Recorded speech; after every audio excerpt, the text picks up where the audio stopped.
Thanks a lot for watching today's show. I just want to take a second to tell you about today's sponsors. If you use a VPN to stream or download content, you're probably used to long wait times, lots of loading and buffering. Unless you use private internet access, the only VPN set up for streaming and downloading 4K content without any lag. A VPN hides your IP address, allowing you to access content not available in your region, letting you anonymize your IP address so governments and big tech can't track what you do online.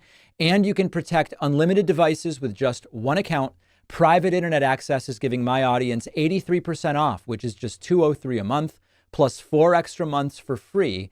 Go to piavpn.com/DavidP. The link is down below.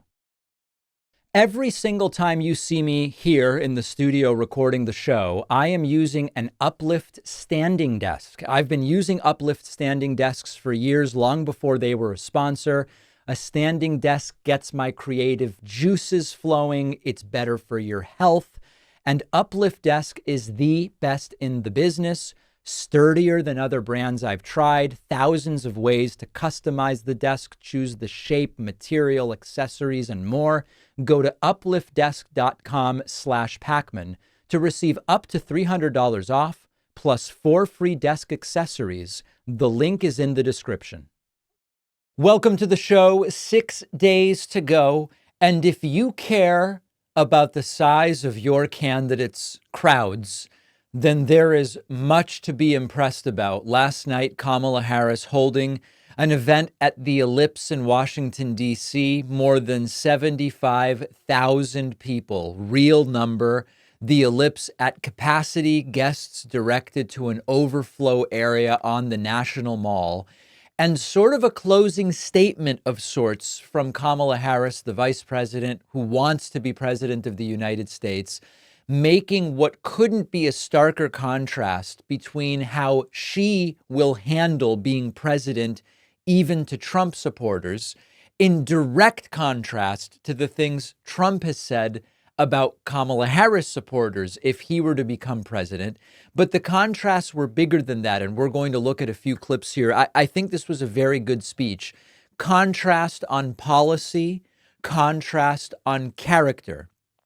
A defense of American democracy and our freedoms, attempting to take back what Republicans have claimed a monopoly on for so long, which is that they are the party of liberty and they are the party of freedom. And it's simply not the case. We've seen it firsthand over the last decade, and Kamala Harris doing a good job at drawing a distinction there. And once again, I know it's almost cliche to say this at this point, but laying out a positive vision for America, not just for the people who vote for Kamala Harris, but also for the people who don't. And that's where I want to start. And we're going to talk about the asymmetry of this in a moment.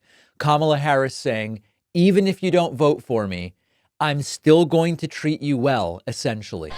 The drive to protect hardworking Americans who aren't always seen or heard and deserve a voice. And I will tell you that is the kind of president I will be.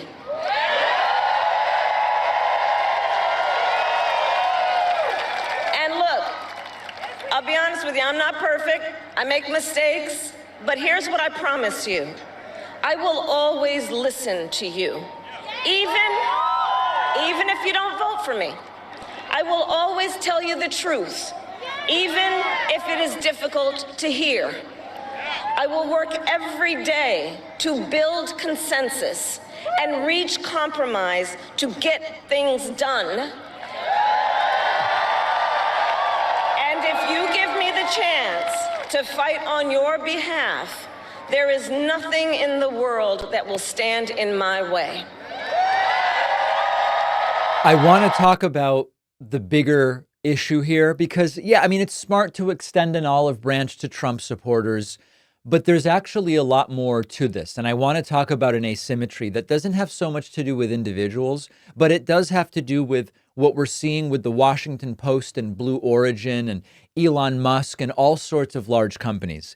There is a reality where if you as a prominent figure, if you as one of the wealthiest people in this country or as the CEO of a big corporation, if you publicly come out in favor of Trump and Kamala Harris wins, we all know Kamala Harris is not going to go after you. She's not going to go after you politically. She's not going to direct the Justice Department to try to go after you in a legal or criminal sense. You're not going to be targeted in terms of Kamala Harris will try to hurt your business.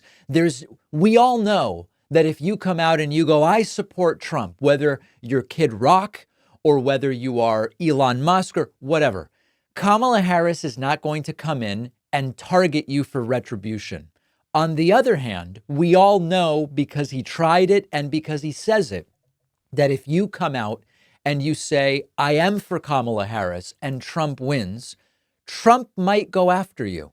Trump might go after you through the Justice Department. Trump might go after you with sanctions or regulations. Trump might go after you in a public-facing PR campaign. And so there is this asymmetry at that top level. Now, at a lower level, as Kamala Harris is addressing here, even if you vote for Trump, I'm not going to target you. I'm not going to ostracize you. I'm not going to alienate you, because I'm going to be president for all Americans, because I would be the president of the United States of America, not the president of the Democrats in the United States of America or whatever.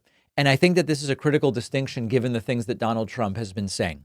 Now, she did not mince words during this record audience speech when it comes to the view of global leadership about Donald Trump. Let's listen to that. Look, world leaders think that Donald Trump is an easy mark, easy to manipulate with flattery or favor. And you can believe that autocrats like Putin and Kim Jong-un are rooting for him in this election. I will always uphold our security, advance our national interest, and ensure that the United States of America remains, as we must forever be, a champion of liberty around the world. We don't know, or let me put it a different way. I have no confidence that Donald Trump would act in the best interests of the country. Donald Trump would act in the best interests of himself.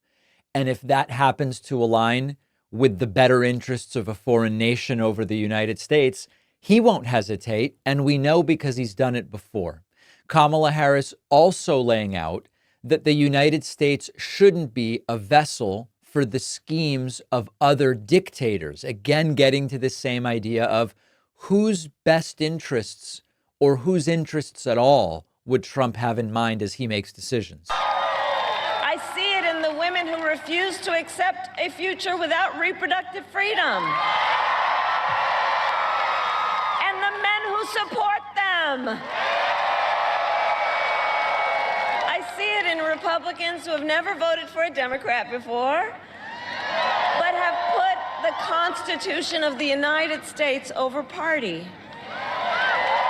I've seen it in Americans, different in many respects, but united in our pursuit of freedom, our belief in fairness and decency, and our faith in a better future. America, I know the vast majority of us have so much more in common than what separates us. I know it. And that's why I am in this race, to fight for the people, just like I always have. This was a very good speech overall, and Kamala Harris closing it out by saying it is time, sort of her closing statement here. Those who came before us, the patriots at Normandy and Selma, Seneca Falls and Stonewall, on farmlands and factory floors, they did not struggle, sacrifice, and lay down their lives only to see us cede our fundamental freedoms. They didn't do that only to see us submit to the will of another petty tyrant. These United States of America, we are not a vessel for the schemes of wannabe dictators. Okay, and then now we're picking up on the earlier clip. So bottom line with this speech, if what you care about is crowd size, well, she has Trump beat 75,000 people. If what you wanted to see was in contrast to Trump's direct attacks and threats at Harris supporters, how would she deal with the supporters of Trump? Very harsh words about Trump himself, but saying, even if you don't vote for me, I'm going to be your president too. And overall, a really good speech. Now, will any one thing be enough? We just don't know. But one thing we can be sure of is that whatever the results, Trump will claim fraud. And the reason we know that is he's already doing it. Let's talk about that next. Wasting no time, not even waiting, forget about election day, not even waiting until election week. Donald Trump is now claiming fraud in Pennsylvania. We suspected he would do it. We ultimately became convinced that he would do it. Next week, as I jokingly say, we're going to find out whether Trump wins or whether it was rigged against him. And so far, Trump is taking the "it was rigged against me" route, claiming that there is already voter fraud taking place in Pennsylvania. Now, as is often the case, these claims are related to something that took place in the real world, but dramatically distorted. So let's talk about what Trump said and what's really going on. First and foremost, Trump making this claim on Truth Social. Truth Social. Where he said, quote, "Wow, York County, Pennsylvania received thousands of potentially fraudulent voter registration forms and mail-in ballot applications from a third-party group. This is on top of Lancaster County being caught with 2,600 fake ballots and forms, all written by the same person. Really bad stuff. What is going on in Pennsylvania? Law enforcement must do their job immediately. Wow." And then Trump also speaking to a crowd in Allentown, Pennsylvania yesterday, saying Democrats have started to cheat. Take a listen. So if you have a mail-in ballot, get Mail-in? that damn ballot in, please, immediately, because they've already started cheating in Lancaster. They've cheated. We caught it with 2,600 votes. Okay, so let me explain to you what's going on. Why the number 2,600? What is the kernel from which this sprouted? I will try to explain it in the simplest terms possible. And this is sort of the architecture of election fraud propaganda. Someone, we don't yet know who, as of this exact moment, as of when I'm recording this, we don't yet know who. Someone filed 2,500, maybe 2,600, somewhere in that range, 2,500 illegitimate voter registrations in Lancaster County, Pennsylvania. Someone, a person, went in and filed 2,500 illegitimate registrations. Law enforcement caught the scheme. In other words, it didn't get through unnoticed. Law enforcement has identified that this took place, and there is an investigation that is taking place. We don't know who did it. We don't know what the goals are, and we certainly don't have any proof that any actual fraud went on. All we know is about voter registrations. Now, as you know, registrations and voting are two different things. We sometimes hear, oh, they're registered in two places. Trump's daughter, Tiffany Trump, was registered in two places at one point. It happens often when people move. Their old location doesn't automatically deregister them. So you're registered in two places. As long as you only vote in one, there's no legal issue. What we know is that someone submitted registrations and there's an investigation. When Trump says we, Republicans, caught them, Democrats, there's no evidence of that whatsoever.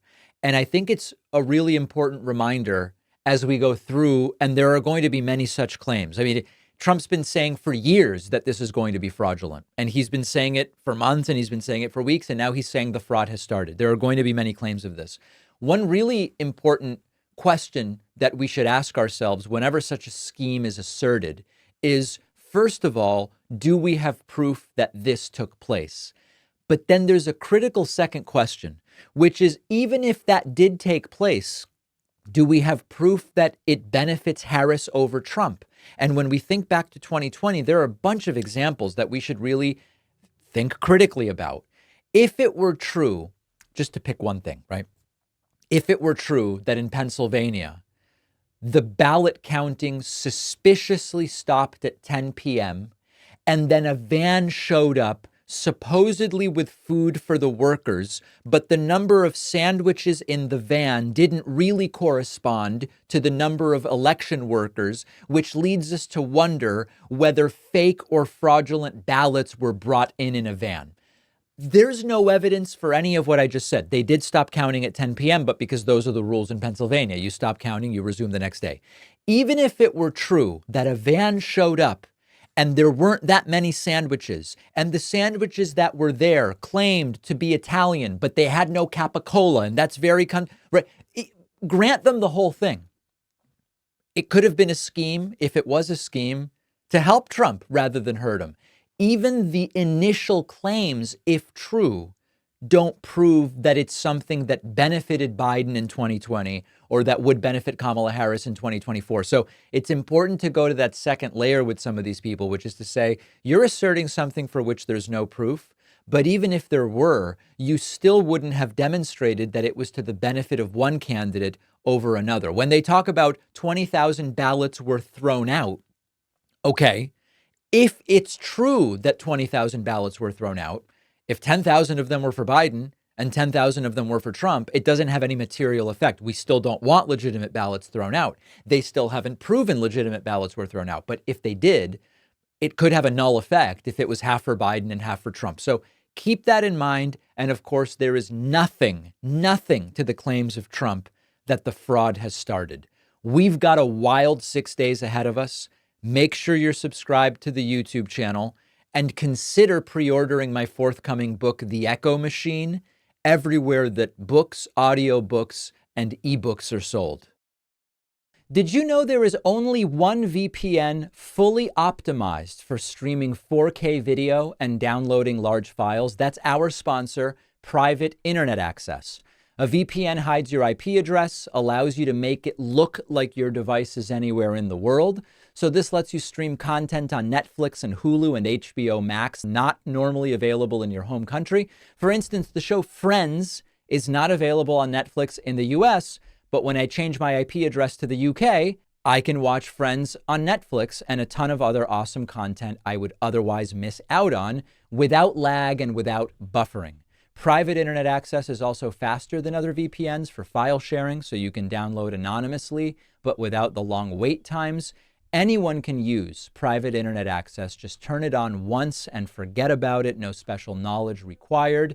And you can use it on all of your devices, TV, phone, tablet, computer. Private internet access is giving my audience 83% off, which comes out to just $203 a month, plus 4 extra months for free. Go to piavpn.com/DavidP. The link is in the description. I spend a lot of my day in front of screens, and sitting for long periods has been linked to poor heart health, bad posture, diabetes, the list goes on. And this is one of the many reasons I started using an Uplift standing desk many years ago, long before they became a sponsor. I stand when I'm doing work at the desk. I sit to film, and it's all on the same adjustable desk. A standing desk boosts my energy throughout the day, makes it easier to stay alert. I use the desk for everything. I'm sitting at it right now. I use it every day to record.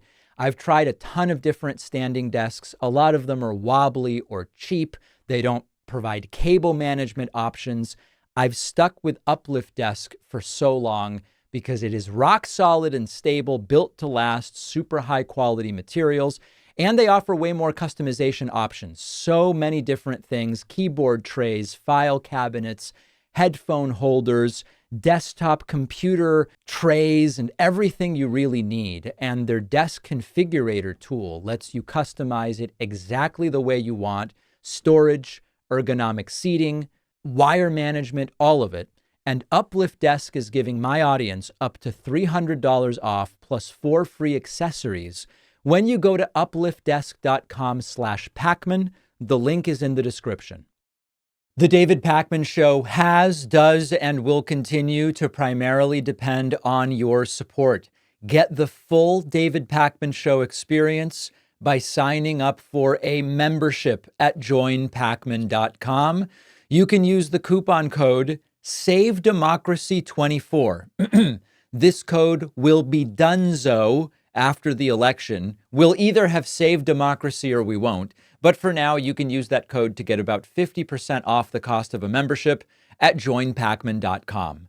Donald Trump with another one of these please clap moments, a visibly swollen and orange Trump declaring himself the best president ever. You know, they come up to me, they say, "You're the best president ever." They really do. They said it to me. Sir, you're just so much better than Sleepy Joe. This took place in Drexel Hill, Pennsylvania. And as usual, we ask ourselves, did these stories ever really happen? And the answer must be no, right? One time, and when they endorsed me, they said he's the greatest president on the border, but he's the greatest president overall that we've ever had. I said, Ever. Mike, I said, does that include? I said, they said he's the greatest president we've ever had, and then one of them said, "Sir, you're the greatest president of my lifetime." I said, "I like Sir? the first one more that we've ever had." I said, "So, greatest president that we've ever had." I said, "Does that include Abe Lincoln?" "Yes, sir." "Does that include George Washington?" "Yes, sir." I said, "That's good, right?" But they also said, I mean, more importantly for purposes of this, they said the best border president, and without question, that I was that. I mean, I was that. I was the best, folks. Please clap. Can you think of a more self-serving? Imagine Obama doing this. Imagine Obama showing up and going, you know, people come up to me and they say, "Sir, you've been the best president. You've been the best on healthcare, but you've been the best president overall. You're better than Abe Lincoln. You're better than George Washington." People come up to me and they say, this is the most egomaniacal, self-centered, delusional sort of rant that you could expect. And just think for a second what would happen even in this race if Kamala Harris started saying, you know, behind the scenes, White House staffers come up to me, they say, "Ma'am, you're the best vice president we've ever had. We've had many vice presidents, but you really are the best." And using it to generate applause from an audience, it's absurd. And we're just kind of used to it when Trump does it. We kind of just look the other way. Now, the topic of Puerto Rico came up during this event in Drexel Hill, Pennsylvania. And a Puerto Rican panelist during this roundtable said, "Puerto Rico is behind you." And Trump continuing the delusions by saying, "I've been the best of all for Puerto Rico." So Maribel, you have had a lot of experience working with Medicare, both as a provider and now as a customer. Would you mind speaking to your experience working with the 1-800 Medicare hotline? Mr. President, I just wanted to tell you that I moved here in 1981 from Puerto Rico, and I want you to know that Puerto Rico stands behind you, and Puerto Rico loves you. Damage control. Well, we love it. I know it very well, and we helped you through a lot of bad storms, I'll tell you. We had some really bad ones. You remember you were there when I brought the hospital ship against everyone's advice, and we got it in there and took care of a lot of people. But I think no president's done more for Puerto Rico than I have. So thank you. That's really nice. No one ever has done more for Puerto Rico than Trump has. I mean, okay, he considered trading Puerto Rico for Greenland, sure. He showed up and shot paper towels like basketball free throws while laughing during disaster response that could have been much faster and much more comprehensive. But sure, he's been the best on Puerto Rico. He's been the best on the border. He's the best president. He knows more than generals, scientists, doctors, engineers, pilots. Starting to see a theme here. Trump continuing with the "America is like a garbage can" claim. Brought to the United States of America and dumped like we're a Massive dumps. garbage can, like we're a garbage can. Now remember, Trump is talking about people. He's not talking about foreign countries dumping trash in the United States, rubbish. He's talking about garbage people. They're sending us their garbage people, is what Donald Trump is saying. Quite a contrast from Kamala Harris's speech on the ellipse yesterday, where she said to a record crowd, "I'll be everybody's president, even if you vote for Donald Trump." Trump again pulling the idea that there is an obsession among the left, I guess, with just forcing what he calls transgender operations on people. Borders. Who would want men playing in women's sports? They want it. Who would want transgender operations for almost everybody in the world? They want them. This is a sick group of people, I'm telling you. And there's a great evilness. You know, we want to come together as a country, but there's a lot of evil there. There's a lot. And of course, no one is trying to force any gender reassignment or gender affirming care or sex change. You know, they have all these terms for what is ultimately the same thing. Nobody's trying to force that upon anybody. And of course, the idea that that's taking place is part of the inherent transphobia of what has become the Republican Party today. So a ridiculous roundtable event, and maybe one of the most interesting moments actually came in the immediate aftermath. Let me talk about that. Harris Faulkner is a Fox News host. She's relatively Trumpy. She's shown herself to be essentially a right-winger, although she'll sometimes pretend, oh, I'm just a straight down the middle news anchor or whatever. After Donald Trump's roundtable event, Harris Faulkner pops up on Fox News and goes back to something Trump said at the start of the event and says, whatever Trump feels, Biden won the election. And there's a reason that this took place. I'll explain it in a moment, but check this out. This really raised some eyebrows for some who didn't necessarily understand why this was taking place. At the very beginning, you heard the former president talk about a stolen election. And while he may feel a certain way, the facts remain Joe Biden was declared the winner with 51% of the vote. States certified those results of the 2020 election, and Congress accepted those results. Now the nation is moving toward November 5th. Right. At the very beginning. Why is it that Harris Faulkner reads a very obvious teleprompter snippet about Trump didn't really win, Trump can feel whatever he wants, but Joe Biden legitimately won and was certified the winner? There is one reason that Fox News did this. It's not because out of the goodness of Harris Faulkner's heart, they said, we must correct this and we must. No.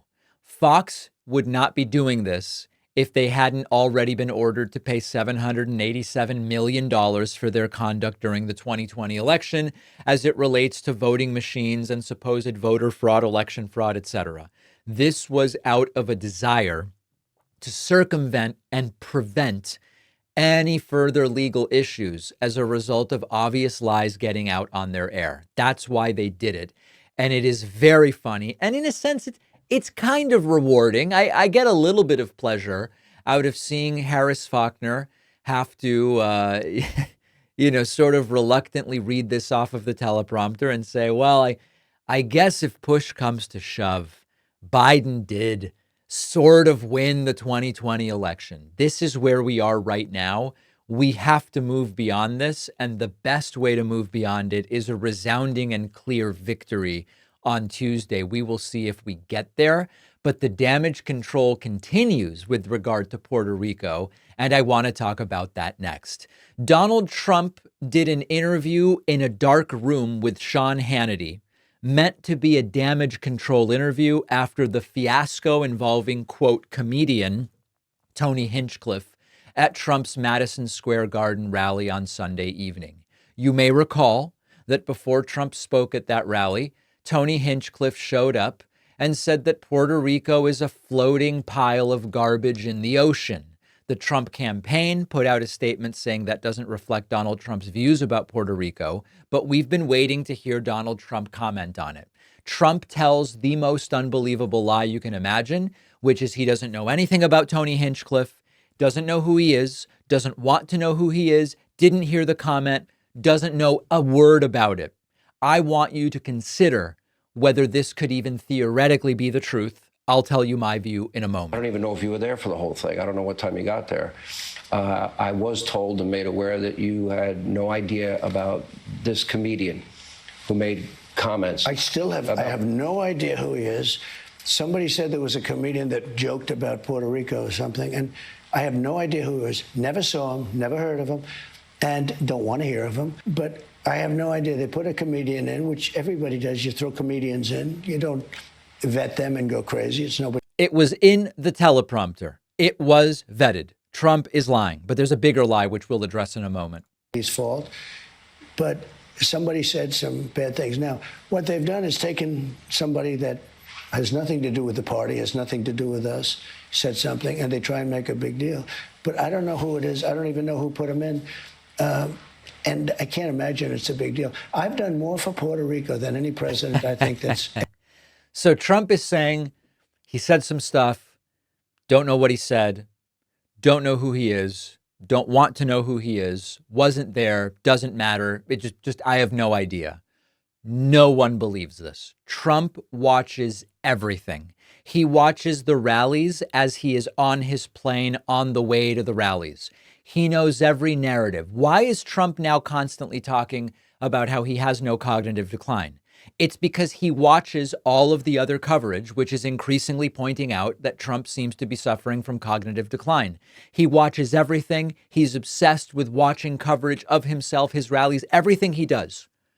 And we're supposed to believe he hasn't seen the Puerto Rico clip anywhere, even though it has been everywhere for days, doesn't know who Tony Hinchcliffe is, doesn't know how he got there. It wasn't vetted, even though this stuff was on the teleprompter.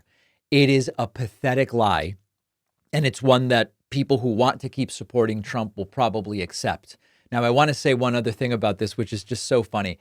Imagine being Tony Hinchcliffe, where you do this. You tell these jokes about black people and watermelon and Puerto Rico being garbage in the ocean. Half the country is disgusted by it at its face. Even some Trumpists are disgusted by it. There were people in the room at Madison Square Garden where when he told the Puerto Rico joke, and it's weird to even call it a joke because it's not funny. When he tells his Puerto Rico joke, even the reaction in the room was muted. So you alienate half the country completely, another portion of the MAGA people, but at least hopefully there will be someone embracing you, right? And now Trump goes, had nothing to do with me, said some bad stuff, don't know who he is, don't want anything to do with him, don't want to know who he is. What a disaster for Tony Hinchcliffe. And it's not even about, oh, he's getting canceled. He just told some jokes that very few people found to be funny. And there is something ironic about that. Now, Trump continuing the sort of false, I don't even know what to call it about Puerto Rico. But now he says Puerto Ricans, when they see Trump, they give him a hug and they give him a kiss. With Hispanics, but I've had really great relationship with Puerto Rico and people from Puerto Rico. They love, every time I go outside, I see somebody from Puerto Rico. They give me a hug and a kiss. They're giving Trump hugs. Aren't they? He should go further. They salute me when they see me, people from Puerto Rico, and they cry. They weep like Jordan Peterson, overcome by emotion. Verklempt, the Puerto Ricans, every time they see Donald Trump. At what point does this just become pathetically unbelievable? Trump obsessed with supposed gender reassignment surgeries happening during school hours with no parental consent. Trump talking about this one again with Hannity. And yet they do it. Maybe it's because they want to destroy the country. I don't know. Or gender-affirming care for minors. Sure. Care without parental consent. So a young man leaves for school and goes to school, and the authority takes him over without parental consent, and they do things to him that you don't want to know about? I mean, is this supposed to be America? I don't think so. That doesn't sound These people are radical people. And let me tell you, she's not a smart person. She's a low IQ individual. I've said it for a long time. She speaks so slowly. Everything's so slow. She thinks of answers. They ask her a question. She talks about she was grown up with a lawn growing on her front yard. Everything is... So if Sean Hannity were a serious person, when Trump tells this ridiculous story about how kids go to school, a boy goes to school and comes home a girl. If Hannity were serious, he would say to Trump, you know, you've mentioned this before. Can you tell us about an incident where this happened? Can you point to somewhere? Oh, well, it happened in Ogden, Utah, or it happened in Fort Wayne, Indiana. And little Stephen went to school. And when Stephen came home to mommy and daddy, Stephen had become Sally and they had done something to his genitalia, right? There are no stories because it doesn't exist. And Hannity just sits there and nods. It would be the simplest thing to do to just say, give me one example. Give me one example. And then finally, Donald Trump going back to the topic of Puerto Rico and saying that when he went and shot the paper towels like basketball free throws, it was fun and people really liked it. I was there handing out food. I got in trouble for that too because we were having fun. We had a lot of people and I was throwing paper towels to the back. They were all having fun. Paper towels. And the fake news came, oh, that was very disrespectful to be throwing towels. No, I have unbelievable good relationship with Puerto Rico. Yeah. Now, of course, it wasn't just, oh, he's throwing paper towels and that's bad. The reaction was slow. The recovery effort was slow. Trump apparently didn't even realize that Puerto Rico was part of the United States. He played coy with the entire thing in so many ways. And then ultimately he shows up, as happens when presidents show up to disaster recovery areas, disrupts the recovery, and then turns it all into a game by shooting individual paper towel rolls at people. That was the problem. The totality of the situation was the problem. So I don't know that this Hannity interview does much to clear up Trump's views about Puerto Rico, but at least as far as he's willing to say, he doesn't know a damn thing about what Tony Hinchcliffe said, and he doesn't want to. Sad for Tony Hinchcliffe, isn't it? Don't forget that the best way to support the David Pakman Show is by becoming a member, which gives you access to the daily bonus show, the regular show with no commercials. You also get access to our entire archive of every episode dating back a really long time and plenty of other awesome membership perks. Go to joinpakman.com, joinpakman.com. It's great to welcome to the program today for the first time Congressman Joaquin Castro, former chair of the Congressional Hispanic Caucus, who's represented his hometown of San Antonio, Texas, in the House of Representatives since 2013. Congressman, it's so good to have you on. You know, I'm going to start with something where, I mean, listen, I depending on who you ask, things are looking great, things are not looking so good in terms of House, Senate, presidency on Tuesday. It really seems to me, starting at the top, that the presidential election is a coin flip. If you said to me, make a really optimistic case for the vice president, I could do it. If you said, make an optimistic case for former President Trump, I could do it. What do you think this ultimately will come down to? And how much of a role do you think the Puerto Rico fiasco last Sunday at MSG will play in the ultimate results? No, I mean, you're right, David. Look, I mean, every presidential race is within a certain margin. Even the blowouts were within about a 7-point margin. So once somebody becomes the Republican nominee or the Democratic nominee, they're about 7 points away from being president. And this is a close race, but we knew all along that it was going to be a close race. And the gaffe and the mistake of Donald Trump putting on a platform this guy that spewed a lot of racism, at that Madison Square Garden rally, I think was a huge mistake. It's obviously, it's offended a lot of people, but it's really struck people to the core in the Latino community in a way, I think, that has broken through a lot of the usual noise with Donald Trump. You know, oftentimes he'll say something and maybe it'll get covered for a day and then everything moves on. This has found a lot of staying power, because it really hit to the core. And part of it was, I think, also like the Mike Madrid I saw said this, that it wasn't Donald Trump that was speaking it. Donald Trump is able to say things and get away with it in a way that other people, including his supporters, aren't. So it was somebody else besides Donald Trump that said it. And you notice that they didn't use any coded language here. They didn't say immigrants or migrants. They said, the guy said Latinos. He was talking about Latinos and he was talking about Puerto Rico, all of Puerto Rico. And so, a lot of folks I've talked to in the community are just on fire about it. Yeah, as a non-Puerto Rican Hispanic American myself from Argentina, with no particular allegiance to Puerto Rico, when I hear those comments and then the reaction, I know it's not just about Puerto Ricans, because there's this idea that, okay, yes, it's Puerto Ricans, but I think their opinions about Mexicans and Puerto Ricans are probably not dramatically distinguished, and that applies going south to Venezuela and Colombia and Argentina. So a lot of these analyses have said, hey, if you look at Pennsylvania, for example, 490,000 Puerto Ricans, if this sways just some small number, think of what it could do. I think that's too narrow because it's not just about Puerto Ricans being affected by this, in my view. I don't know if you agree. Yeah, no, I think that's right. No, I agree with you. I mean, you remember you've got a lot of Mexican Americans in Arizona, in Nevada, and other places that are swing states as well. And, and of course other Latino communities. And for somebody who's undecided at this point, or Latino that's undecided at this point, I think it becomes a matter of a few things. First, just a matter of self-respect, that a guy that's running for president, this is who he puts up on stage. But also, I just think that it starts to make a lot of people uncomfortable the way they're talking about your community. If they're going to be this brazen before the election, before he gets power, what's the guy going to do if he's in there for 4 years and he's not running for reelection, doesn't have to worry about pleasing anybody for their vote anymore? I think people start to feel like it's dangerous. There's a very interesting race in Texas over on the Senate side, which is Ted Cruz again struggling to defend his seat.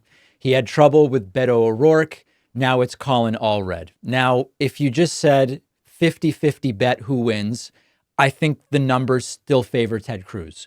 But the fact that he's having to defend the seat, the fact that the polling looks as tight as it's looked for him, and also that when you look at the presidential level, there is growing trouble in Texas for Republicans.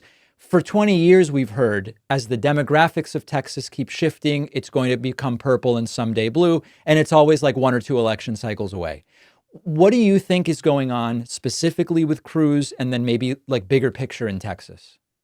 Oh, well, I mean, look, Ted Cruz has had a likability problem for a while, because when he came on the scene, when he took office in January 2013, and I really think he thought he would be the Republican nominee for president in 2016. And so he really wasn't paying much attention to things like constituent services. We had so many people that would call and say, we call Ted Cruz's office and they don't call us back. I mean, just a basic thing of serving people, business groups and education groups that said, we tried to set up a meeting in his office and, they don't want to meet with us. And these weren't all liberal progressive groups. They were, what people would say are mainstream groups in Texas. And so I think fundamentally, he wasn't really paying attention to the job for a while. And so there was some arrogance there. And then after that, that failure, like his unforced error of going off to Cancun during that horrible winter storm that claimed hundreds of lives in Texas, it just continued to build this narrative for him that was really tough to get over. Sometimes, David, as you know, people will hold more against you if it's something personal or something principled than if it's a policy position. And the idea of somebody leaving in the middle of a freeze and not doing their job, that's something, whether you're a Democrat or Republican, if you do that, it's going to be a problem. And so he's got this likability issue. And then Texas has been moving towards Democrats for, at least a dozen years now. President Obama lost the presidential race, I think, by 16 points in 2012. Hillary Clinton by 9, Joe Biden by about 5.6. And so it's consistently getting closer. And it's not all demographics. That's not the only answer. Part of it also is the Republicans have just gotten so extreme. You think about it, the Attorney General, who himself was under indictment, Ken Paxton, he has been on the front line of, for example, trying to criminalize abortion and, the most virulent anti-immigrant policies or lawsuits that you can think of. He's been leading the states in that, so this has been ground zero for the extreme MAGA right-wing policies across the country. And so I'm not surprised. Texans have maintained, I think, a lot of their kind of either center right or center left positions, and they've seen the Republican Party just go to the far right now. You mentioned abortion, and I want to drill into that a little bit. More and more of these specific stories about a woman in Georgia had this happen, or in South Carolina, we hear this other story as a result of states really clamping down on just people being able to make the decisions that are right for them with medical professionals rather than politicians participating in those decisions. What are you hearing? We know Texas is also at the forefront of this. What are you hearing, or what can you share just about in Texas, some of the real practical consequences of what's happening with reproductive rights? Well, I think women are they're scared. They're scared to seek out an abortion. Some of them, in the conversations that I've had with folks, and folks have told me about their family members, some of them are scared to talk to extended family members about what's going on with them because, they're literally afraid somebody's going to turn them into the Attorney General of Texas. And so people are fundamentally worried. But unfortunately, I think that's exactly what some of these Republicans want. Some of the extreme Republicans want. They want people to be scared, and they also have gotten to a point. Some of them, not all of them, but some of them have gotten to a point where they believe that if you're a woman who wants to consider having abortion, don't stay in Texas, move out of state, go to California, go to New Mexico, go somewhere else. If you're somebody who needs food stamps and you don't qualify in Texas, just get out of here. If you're somebody whose kids need a certain healthcare coverage or medical services that aren't offered in Texas because we've rejected federal money, then get out of here. Go move somewhere else. They're almost trying to they're kind of disinviting people from staying in this state through their very harsh policies. And because they've been dominant in state politics now, for close to 25 or 30 years, they've gotten to a point of an incredible arrogance in just kind of shooing people off. If we zoom out a little bit, and we could talk about Texas, but also nationally, there have been claims that this time around, the black vote is not going to be with Kamala Harris. And I look at the polling, I don't see that reflected in the polling. We've heard from Donald Trump and others that this time around, the Jewish vote is going to lean more heavily Republican. And I start with Black Americans and Jewish Americans because these are the two most reliable Democratic voting blocs. As a Jewish person myself, I couldn't tell you of a single Jewish person I know that's voting for Donald Trump, although I know they exist, but it doesn't seem reflected in the polls. When I look at the polls on the Latino vote, I do see a shift. I see numbers that now, it used to be, well, it's Cubans and Venezuelans that because of what happened in Cuba and Venezuela, they come to the US, they tend to support Republicans more than Democrats. But I'm hearing from Mexican Americans, I'm hearing from Colombians, and not so many Argentinians, but occasionally. Are you worried about what the numbers are looking like right now in terms of the expected Harris-Trump split with Latino voters? Well, I think she's going to do better than a lot of the prognostications early on. I mean, there were two recent polls that had her in the 60s. Actually, I think it was the Target Smart analysis that had her at about 62, with still some undecided or unaccounted for, and then an ABC poll that showed her at 64 now. So I still think I'm optimistic. I still think she's going to be approaching at least those Biden numbers. But no, I mean, look. The best I can make of it is this. With a lot of Latinos, and I'll speak for the Mexican American community in Texas because you've seen some bleed off in the Rio Grande Valley, for example, and some of the rural areas in Texas. There's a lot of people who feel like they've been screwed by the system and like they've been left out, they're disadvantaged by it. And, just at this meta level, Donald Trump has this image of sticking the finger at the system. And so if you just look from afar, I think, oh, well, there's this guy who's sticking the finger at the system that screws me over. I like that. I like somebody like messing with the system. I like somebody shaking things up. But, if you drill down to what he's doing, he's got no plans for anything. He's making it harder for people to achieve their American dreams in this country, harder to buy a house, harder for students to get out from all this student debt, harder to get healthcare coverage.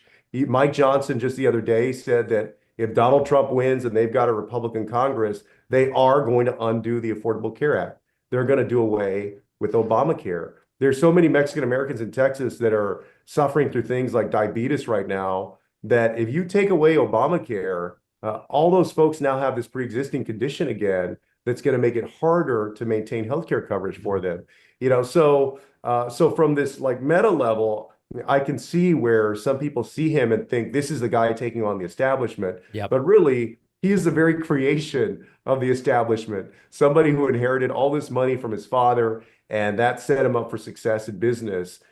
He complained about paying overtime the other day to his workers, so he's kind of the antithesis to the working guy. Last thing I want to ask you about, temporary protected status. When the topic of the Haitian immigrants in Springfield, Ohio comes up, sometimes there are people in the Republican Party who just say they are here illegally. Now, of course, we know that that's not true. They're here with temporary protected status, and it dates back, if it's either 91 or 93, this is not something that Biden-Harris created or Obama created. This has been around for more than 30 years. Then when confronted with that, Donald Trump and to some degree J.D. Vance have said, well, we're going to change that. And what that alludes to is deporting individuals who are here with legal status. Have you and your colleagues talked at all about how plausible is that could become a reality? Is there really a path to doing that? Even if you change the law around TPS, would it be retroactive, or are these folks who are here now with this status, are they relatively safe? Well, I think what his approach would be is that when TPS is up for these groups, because you've got to renew it, they would let it lapse. I see. So that's the real danger, is that if it's up in a year, if it's up in 2 years for a particular group, then they would let it lapse. And that's consistent with what we hear about mass deportation also. Just a very aggressive policy of going after anybody that they don't consider American. Yeah, and by the way, if you're a Hispanic male thinking about voting for Donald Trump, the last 2 times in this country where Latinos were really affected by mass deportation policies, once around what was called Operation Wetback, and then before that, during the Great Depression, there were over 1 million American citizens, Latino Americans, who were deported to Mexico, who had every right to be in this country, but because of mass deportation by the federal government, they got wrapped up in this effort and got sent to Mexico. I mean, they had every right to be in the country, and they ended up in Mexico. So, my feeling is that folks have not really, since it's not in our generation, none of us has seen it up front. But that's what's at stake, is that a lot of people, or their mothers or their sisters or their godchildren, whoever it may be, are going to get wrapped up in these kinds of policies. Congressman Joaquin Castro, really appreciate your time today. Good luck on your race, and we're going to be following all of it very closely. Good to be with you. If you value what we do at The David Pakman Show, remember to support us on Patreon. Go to patreon.com/David Pakman Show, where you can get access to behind the scenes videos, the daily bonus show, the commercial-free daily show. You can support the show for as little as $2 a month. Check it out at patreon.com/David Pakman Show. All right, we're going to review the comments of a couple of Republicans that have endorsed Donald Trump and sort of seem to be doing so for reasons that I don't understand, but maybe even more importantly, that they don't understand. We're going to look at Senator Marco Rubio's recent comments. But before getting to that, I want to start with Nikki Haley. And the Nikki Haley story is an interesting one, because Nikki Haley ultimately kissed the ring and said she is endorsing Trump, although she's done it in a way that is much more hesitant, by kind of re-clarifying and restating many times that it's in a context where the alternative is Kamala Harris, in which she is endorsing Trump. She and Trump have had their disagreements, but the reality is that she has previously said many times Trump is unfit to serve. He is disqualified. He shouldn't be anywhere near the Oval Office. And now she goes, well, he's still better than Kamala Harris because that's a disaster. So Nikki Haley now, with just days before this election, appears on Fox News yesterday and tries to justify her support for Trump by referencing her own husband who's in the military. I don't know what the right word is. Is it ironic? Is it humiliating? Is it embarrassing? Is it sad? The reality is Trump made fun of her husband. Trump demeaned her husband for missing a debate in which she participated because her husband was deployed, something that Donald Trump would never do. And so it's really weird to hear Nikki Haley defend her support of Trump in these terms. Let's listen. I look at an economy that's been tough for all of us. I look at my son who's worried about paying rent. I look at my husband who's a combat veteran, who I worry about any world wars that are going to happen. all of these things have put us in a much more challenging position. With Donald Trump, we know what we're going to get. We lived the economy under Donald Trump. We know how strong he was on the border. We know how energy dominant we were. And then we also know what our national security looked like. And so I don't agree with Trump 100% of the time, but I don't agree with Kamala Harris on anything. You know what's so funny about this? We could pick apart each of these things. You know, I look at my husband who's a combat veteran. Trump has said that people who join are suckers and losers. Trump said, oh, where's Nikki's husband? He's not even there. Well, he's deployed. He's made fun of her husband not being there. And her husband was doing something Trump would never have the testicular fortitude to do. Nikki Haley says we were energy independent. By their definition, which is how much oil and gas are we producing, the country is more energy independent now under Biden than it ever was under Trump. None of these are good reasons to support Donald Trump. And so, of course, at the end of the day, what it is that Nikki Haley knows she has no credible path to doing what Liz Cheney did. She just has no path to it at all. And so she's just going with Trump. She's going with Trump, and maybe it's because of her future ambitions or whatever the case may be. Brett Baier, not a guy I'm a fan of, but Brett Baier did ask a pretty reasonable question of Nikki Haley, where he said, you don't see him as dangerous and a threat to democracy because you've said it many times. And Nikki Haley just kind of minimizes it to a question of style. And lastly, very quickly, because tonight we're going to hear a lot about it. You have no doubts that this president is not a threat to democracy, is not dangerous, is not unhinged, that they will hear tonight. Look, you don't have to agree with his style. His style and his wording isn't always the best, but his policies, I am choosing policy over personality. She is so pathetic. It almost makes me feel bad, but it doesn't, because she's choosing to do this. She says it's about policy over personality. But she said American people will not vote for a convicted criminal. Now she's voting for one and telling other Americans to do it. She said that he's unhinged. And now she's saying the unhinged guy is the guy to carry out the right policy. That's what we're supposed to believe from Nikki Haley. It's as pathetic as anything I've seen, other than maybe Marco Rubio yesterday. So let's talk about that. Marco Rubio spoke at the Trump rally that took place yesterday in Allentown, Pennsylvania. Marco Rubio is a Republican senator representing Florida. And Marco Rubio is of a Cuban background and generically part of the Latino electorate that is running away from Trump as fast as they can after the comments made on Sunday by comedian Tony Hinchcliffe about Puerto Rico being a floating pile of garbage. So here's Marco Rubio speaking at the rally, and he seems confused about why he's supporting Trump. And from what he says, it sounds like Marco should be supporting Kamala Harris. We are tired of being a country where everything is bad news. We're tired of being a country constantly in fear of what's next, what's going to happen now, some other bad headline about something happening bad in the world, and we can't do anything about it, or bad headlines about what's coming next in our economy, or bad headlines about things are going to cost more and you just have to put up with it. People are tired. They want to be hopeful again. They want to be joyful again. They want to believe in a prosperous America again. They want a better future again. That's what unites us. He seems to be saying Americans are sick of the chaos, and so Marco is voting for the chaos machine, which is Donald Trump. That is a wild justification for voting for Donald Trump. It would be more credible if Marco said, hey, you know what? I just like his tax policy. His tax policy is going to help me. I know a few people who have said to me, I think Trump's nuts.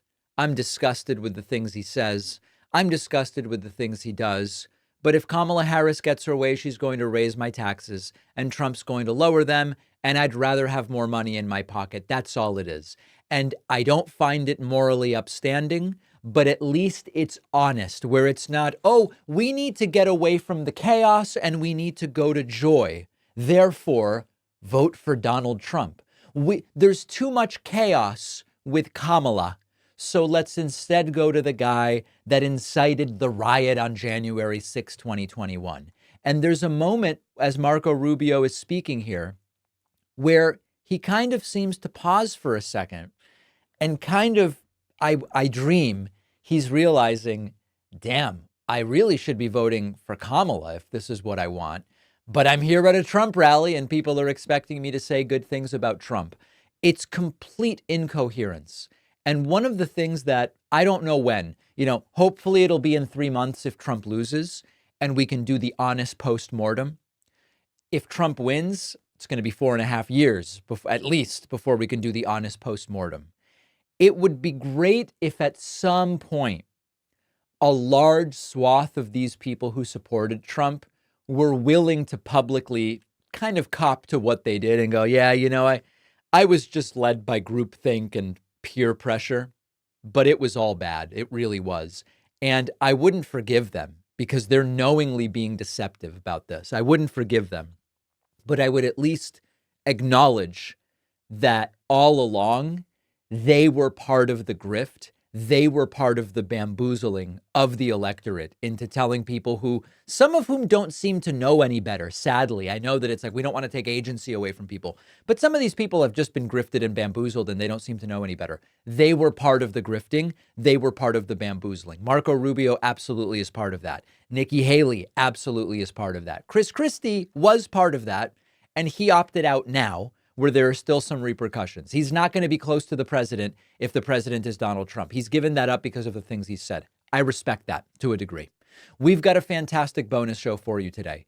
Mysterious statues are popping up in Washington, D.C. What are they? What is going on? The Washington Post has now seen 10% of its subscribers cancel because they decided they will not be making an endorsement for president this time around. And Steve Bannon is out of prison, and he says he is empowered now. Yikes. Empowered to do what? We will talk about all of it on today's bonus show. Sign up at joinpacman.com. And remember to pre-order my forthcoming book, The Echo Machine. I've got to get an update on pre-orders. I need to do that. Add your name to the pre-order list at davidpacman.com/echo. I'll see you on the bonus show and be back tomorrow, just 5 days as of tomorrow, before this major, major election.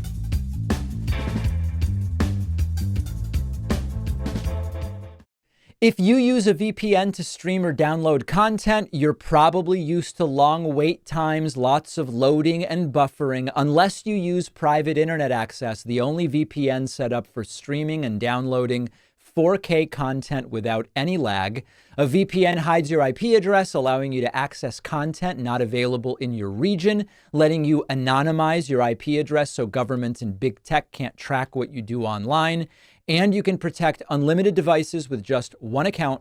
Private internet access is giving my audience 83% off, which is just $203 a month, plus 4 extra months for free.